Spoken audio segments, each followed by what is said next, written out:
Hello viewers, welcome back to English Teacher channel. This is Mano. Today we are going to discuss about will and would. இந்த ரெண்டுக்கும் என்ன வித்தியாசம் அப்படிங்கிறத நம்ம இன்னைக்கு பார்க்கலாம். என்னுடைய வீடியோவை நீங்கள் ஃபர்ஸ்ட் டைம் பார்க்குறதா இருந்தால் சப்ஸ்கிரைப் பண்ணிக்கோங்க. உங்கள் ஃப்ரெண்ட்ஸ் அண்ட் ஃபேமிலிக்கு ஷேர் பண்ணிக்கோங்க. ஃபாலோ பண்ணாதவங்க ஃபாலோ பண்ணிக்கோங்க. வாங்க வில்லுனா என்ன, வுட்னா என்ன அப்படிங்கிறத நம்ம பார்க்கலாம். வில், வுட் இதை நம்ம ஷார்ட்டாக எப்படி யூஸ் பண்ணுறதுன்னு பார்க்கலாம். வில் பாஸ்ட் டென்ஸ்க்கு யூஸ் பண்ண முடியாது, ப்ரெசன்ட் டென்ஸ்க்கும் யூஸ் பண்ண முடியாது, ஃப்யூச்சருக்கு மட்டுமே யூஸ் பண்ணக்கூடிய வேர்டு தான் வில்.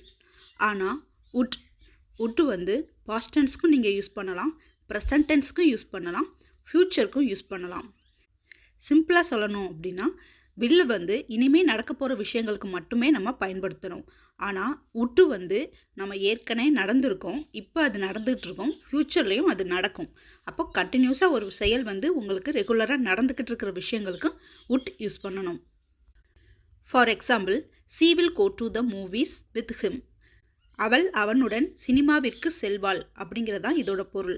அப்போது இது வரைக்கும் அவங்க போகலை, இப்போயும் அவங்க போகலை, இனிமே தான் அவங்க என்ன செய்ய போகிறாங்க அப்படின்னா போக போகிறாங்க. அதுவே நீங்கள் வுட் யூஸ் பண்ணுறதா இருந்தால் she would go to the movies with him every Sunday. அவங்க ரெண்டு பேரும் போன சண்டேவும் போயிருக்கிறாங்க, இந்த சண்டேவும் போவாங்க, இனி வர்ற சண்டேவும் அவங்க என்ன செய்வாங்க, சினிமாவுக்கு போவாங்க. ஸோ இது வந்து 3 காலத்தையும் குறிக்கிறதுனால நம்ம வுட் யூஸ் பண்ணுறோம். வில் வுட் யூஸ் பண்ணுறதுக்கான ரீசன் அண்ட் சுச்சுவேஷன் என்ன அப்படிங்கிறதையும் அதுக்கான எக்ஸாம்பிள்ஸையும் ஒன் பை ஒன்னாக நம்ம பார்க்கலாம். ஃபர்ஸ்ட் வில்லுங்கிறத நம்ம எங்கெல்லாம் யூஸ் பண்ணுவோம் அப்படிங்கிறத நம்ம பார்க்கலாம். வில்லுனாலே நம்மளுக்கு டக்குன்னு ஞாபகம் வர்றது என்ன அப்படின்னா ஃபியூச்சர், எதிர்காலத்தை பற்றி பேசுறதுக்கு நம்ம இதை பயன்படுத்துவோம். அப்போ வில்லுனாலே நம்ம மைண்டுக்கு டக்குன்னு வர்றது என்ன அப்படின்னா ஃபியூச்சர் டென்ஸ். ஸோ எதிர்காலத்துக்கு யூஸ் பண்ணுறதுக்கு நம்ம வில் யூஸ் பண்ணுவோம்.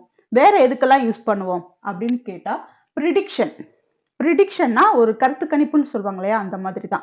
ப்ரிடிக்ஷன்னா ஒரு கணிப்பு, அவன் இன்னைக்கு வருவான்னு நான் நினைக்கிறேன் அப்படின்னு சொல்லுவாங்க இல்லையா. ஒரு விஷயத்த கணிக்கிறீங்க அப்படின்னா அதுக்கு நம்ம இந்த வில் யூஸ் பண்ணலாம். அப்போ ப்ரிடிக்ஷனுக்கு நம்ம வில் யூஸ் பண்ணலாம். நெக்ஸ்ட் ஒன் என்ன அப்படின்னா ப்ராமிஸ். ஓகே, உறுதி அளிக்கிறது. கண்டிப்பா நான் நாளைக்கு வந்துடுவேன், இந்த ஃபங்க்ஷன் தானே, நான் கண்டிப்பா வந்துடுவேன் அப்படின்னு சொல்லி ஒருத்தங்களுக்கு நம்ம என்ன பண்ணுவோம், ப்ராமிஸ் பண்ணுவோம். அந்த மாதிரி ப்ராமிஸ் பண்றதுக்கு நம்ம வில் யூஸ் பண்ணலாம். ஃபியூச்சருக்கு யூஸ் பண்ணலாம், ப்ரிடிக்ஷனுக்கு யூஸ் பண்ணலாம், ப்ராமிஸ்க்கு யூஸ் பண்ணலாம். அதுக்கடுத்து எதுக்கெல்லாம் யூஸ் பண்ணலாம் அப்படின்னா பிளான்.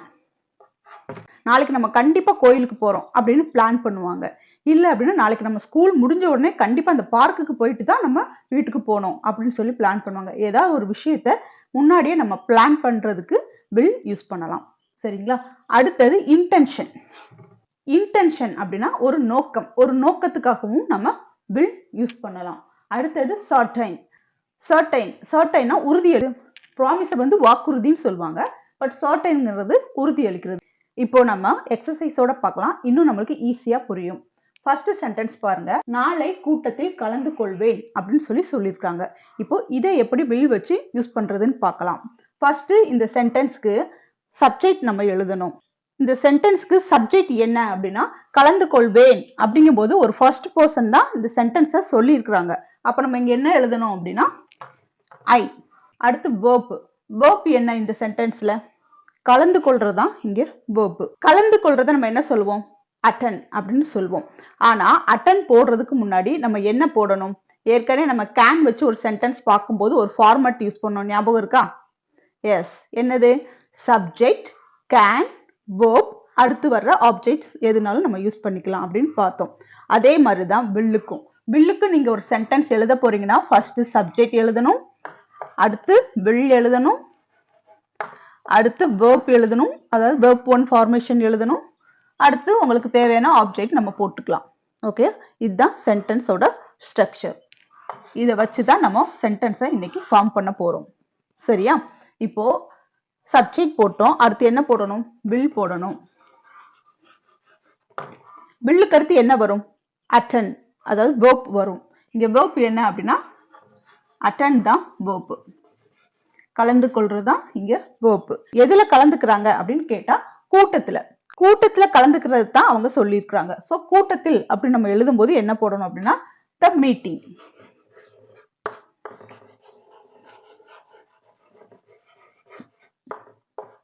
ஓகே, கூட்டத்தில் கலந்து கொள்வேன் அப்படின்னா I will attend the meeting அப்படின்னு நம்ம எழுதிக்கலாம். இங்க வந்து நம்மளுக்கு நாளை அப்படிங்கிற கீவேர்டு கொடுத்துருக்காங்க. நாளை, நாளை மறுநாள், இந்த மாதிரி இதெல்லாம் ஃபியூச்சர் டென்ஸுக்கான ஒரு கீவேர்டு. இங்க கீவேர்டு என்ன அப்படின்னா நாளை. நாளை அப்படிங்கும் போது நம்ம அதை என்ன எழுதணும்? டுமாரோ.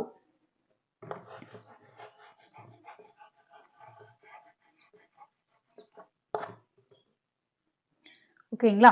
இப்போ இந்த சென்டென்ஸ் கம்ப்ளீட் ஆயிடுச்சுங்களா? இந்த சென்டென்ஸ் பாருங்க. நாளை கூட்டத்தில் கலந்து கொள்வேன் அப்படிங்கிறத I will attend the meeting tomorrow அப்படின்னு நம்ம எழுதியிருக்கிறோம். நம்ம எந்த ஸ்ட்ரக்சரை யூஸ் பண்ணியிருக்கோம் அப்படின்னு கேட்டா இதுல உள்ள ஸ்ட்ரக்சர் தான் நம்ம யூஸ் பண்ணியிருக்கோம். ஃபர்ஸ்ட் சப்ஜெக்ட், அடுத்து வில், அடுத்து வெர்ப் ஒன் ஃபார்மேஷன், அடுத்து ஆப்ஜெக்ட். இதை யூஸ் பண்ணி தான் நம்ம சென்டென்ஸை ஃபார்ம் பண்ணியிருக்கோம். இப்போ நெக்ஸ்ட் சென்டென்ஸ் பாருங்க. அதுவும் நம்மளுக்கு ஈஸியா தான் இருக்கும். அவள் அடுத்த வருடம் பட்டம் பெறுவாள். அவ அடுத்த வருஷம் தான் என்ன பண்ண போறா? பட்டம் பெற போறா அப்படின்னு சொல்லி சொல்லுவாங்க. பட்டம்ங்கிறது கிராஜுவேட். ஓகேங்களா? இப்போ அவள் ஷி.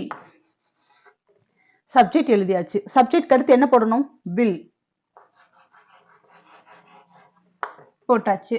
இங்க இந்த சென்டென்ஸ்ல வெர்ப் என்ன அப்படின்னா கிராஜுவேட் தான் வெர்ப். பட்டம் பெறாங்க இல்லையா, அதுதான் இங்க வெர்ப். கிராஜுவேட்.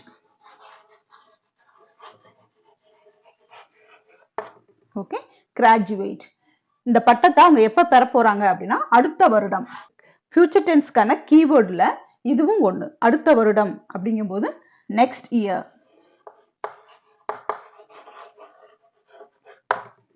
ஓகேங்களா? இப்போ இந்த சென்டென்ஸ் பாருங்க.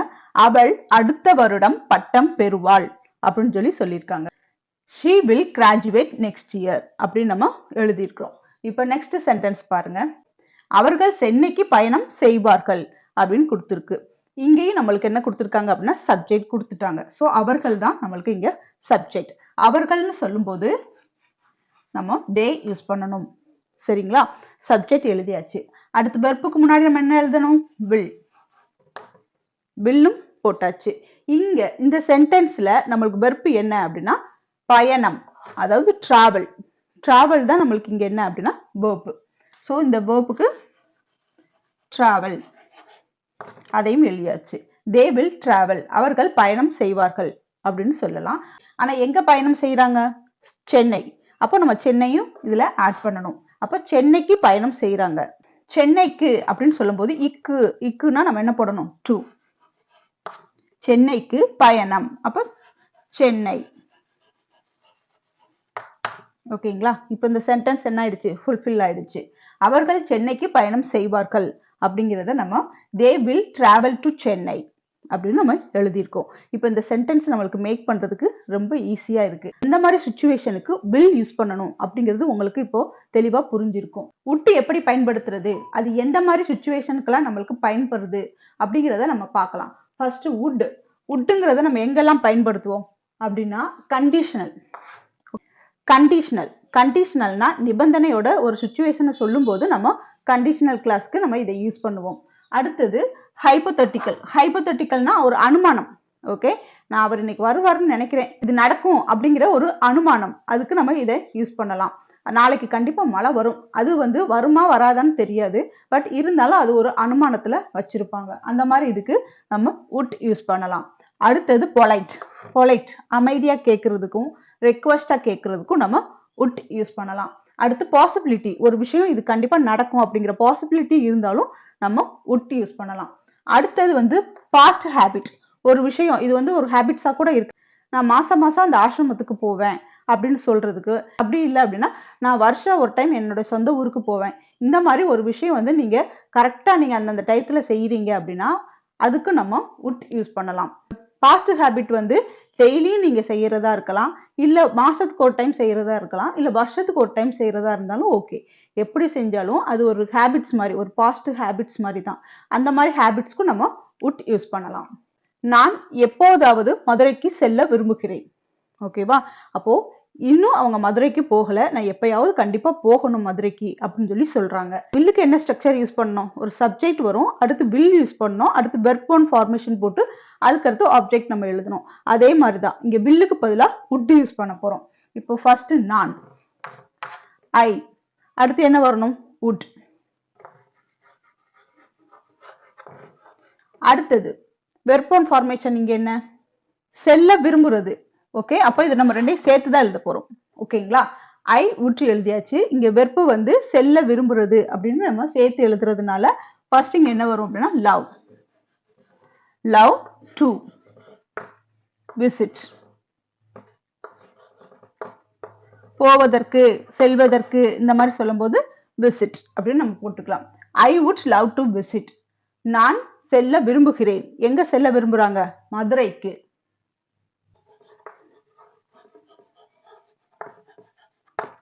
அடுத்தது பாருங்க, எப்போதாவது. நான் எப்போதாவது மதுரைக்கு செல்ல வேண்டும் அப்படிங்கிறத I would love to visit Madurai someday. எப்போதாவது நான் என்ன செய்யணும்? மதுரைக்கு போகணும். இப்போ நெக்ஸ்ட் சென்டென்ஸ் பாருங்க, அவர்கள் அடிக்கடி தங்கள் தாத்தா பாட்டியை சந்திப்பார்கள். அவங்க அடிக்கடி என்ன செய்யறாங்க அப்படின்னா தாத்தா பாட்டியை போய் பார்த்துட்டு வராங்க. ஸோ இந்த சென்டென்ஸ்க்கு ஃபர்ஸ்ட் நம்ம சப்ஜெக்ட் எழுதிக்கலாம். அவர்கள் அப்படிங்கும் போது சப்ஜெக்ட் தே. அடுத்தது ஆட்டோமேட்டிக்கா நம்மளுக்கு வுட் யூஸ் பண்ணி. இந்த சென்டென்ஸ்ல verb என்ன அப்படின்னா சந்திக்கிறது தான். They would visit. They would visit. யாரை போய் சந்திக்கிறாங்க? தாத்தா பாட்டியை சந்திக்கிறாங்க. அப்போ யாரோட தாத்தான்னு சேர்த்து எழுதணும். யாரோட தாத்தா? அவங்க தாத்தா பாட்டியை தான் அவங்க போய் பார்க்கறாங்க. அப்போ தேர். ஆப்ஜெக்ட்ல எழுதும் போது தேர். கிராண்ட் பேரண்ட்ஸ் சேர்த்து எழுதிக்கலாம். ஓகேங்களா? இப்போ நம்ம என்ன செய்யணும்? அடிக்கடி. அடிக்கடி நம்ம என்ன சொல்லுவோம்? ஆஃப்டன்.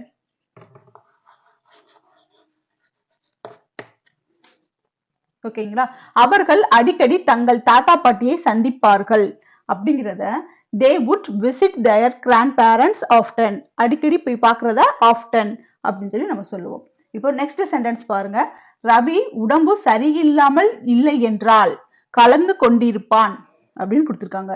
இந்த சென்டென்ஸ் கொஞ்சம் குழப்புற மாதிரி இருக்கா? சரியில்லாம இருந்ததுனால அவனால கலந்துக்க முடியல அப்படின்னு சொல்லாம சரியில்லாமல் இல்லை என்றால் கலந்திருப்பான் அப்படின்னு சொல்லி பாசிட்டிவா சொல்றாங்க.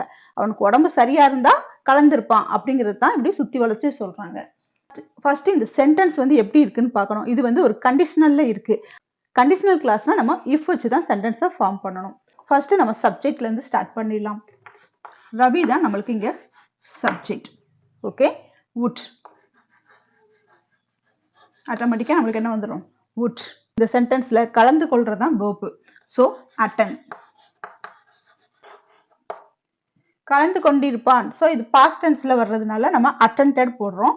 ரவி would have யூஸ் பண்ணணும். கலந்து கொண்டிருப்பான் அப்படின்னு சொல்றது தான் நம்ம ரவி would have attended அப்படின்னு சொல்லி சொல்றோம்.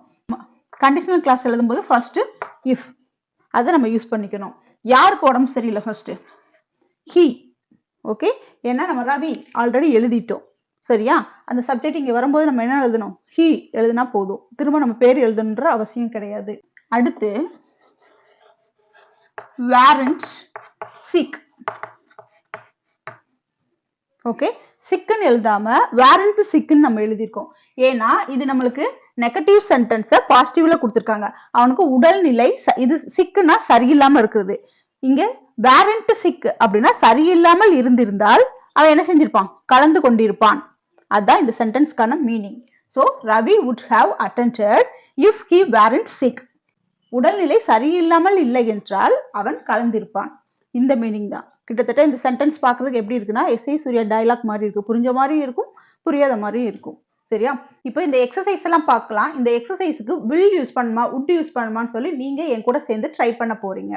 இப்போ ஃபர்ஸ்ட் சென்டென்ஸ் பாருங்க, I dash help you with your homework. நான் உன்னோட ஹோம்ஒர்க்குக்கு உதவி பண்றேன் அப்படின்னு சொல்லி சொல்றதுக்கு நம்ம இங்க என்ன யூஸ் பண்ணோம்? இந்த சென்டென்ஸ் வந்து சிம்பிளான ஒரு ஃபியூச்சர் டென்ஸ்ல தான் இருக்கு. ஓகேங்களா? அந்த மாதிரி சென்டென்ஸ்க்கு நம்ம இங்க என்ன யூஸ் பண்ணணும் அப்படின்னா will யூஸ் பண்ணணும். I will help you with your homework. நான் உன்னோட ஹோம்ஒர்க்குக்கு உதவி பண்ண போறேன் அப்படின்னு சொல்றதுக்கு இந்த will யூஸ் பண்ணணும். அடுத்தது he does visit his friends every weekend. இதுல ஒரு கீவேர்டு இருக்கு, every weekend. every weekendனா ஒரு விஷயம் வந்து என்னது? ரொட்டீனா, அதாவது அடிக்கடி நடக்கிற விஷயம். அந்த மாதிரி அடிக்கடி நடக்கிறதுக்கு நம்ம என்ன சொல்லலாம்? எஸ், would வரும். அப்போ he would visit his friends every weekend. அவனோட ஃப்ரெண்டை என்ன செய்யறான்? வார இறுதியில எப்பவுமே அடிக்கடி சந்திக்கிறான்.